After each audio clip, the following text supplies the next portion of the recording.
অনেকে রিটায়ার্ডের পর প্রভিডেন্ট ফান্ডের টাকা দিয়ে হজ করতে যায়, অনেকে সমিতির থেকে সুদে টাকা নিয়ে, কিস্তিতে টাকা নিয়ে, অনেকে দেখা যায় জাগার দালালি করে পয়সা পাইছে।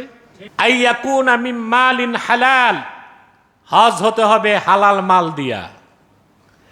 অনেক ইউটিউবার দেখা যায় ইউটিউবের কামাই করা পয়সা দিয়ে হজ করতে যায়।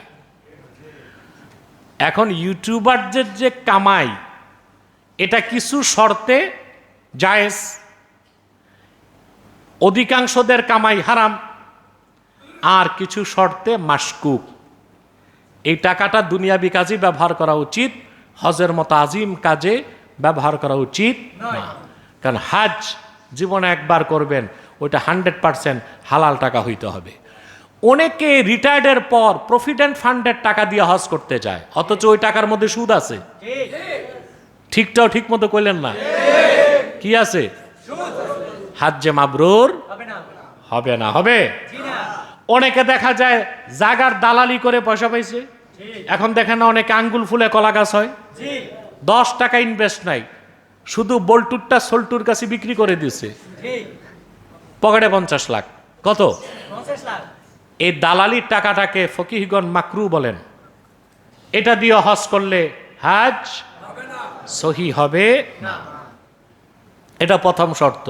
হজ করতে হবে হালাল মাল দিয়া। কি দিয়ে? সম্পদ হতে হবে 100% হালাল। সুবহানাল্লাহ। এই যে কোরবানি আসতেছে, এটা কোরবানি হইতে হবে হালাল টাকা দিয়া। কি টাকা দিয়ে? অনেকে সমিতির থেকে সুদে টাকা নিয়ে কোরবানি দেয়, দেয় না? কিস্তিতে টাকা নিয়ে, হারাম, নাজায়েজ। ওটা গোশত খাওয়া ছাড়া আর কিচ্ছু হবে না। ওর চেয়ে ভালো টাকা নাই, বড় একটা বকরি কিনে কোরবানি দেন, কবুল হয়ে যাবে।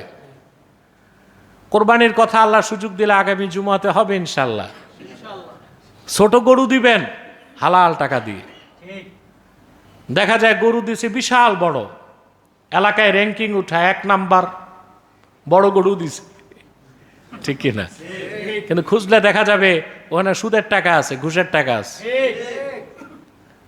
তার চেয়ে ভালো একটা বকরি কোরবানি দিবেন হালাল টাকায়, কবুল হয়ে যাবে, ঠিক কিনা? তার সব ইবাদতই হালাল টাকা লাগবে।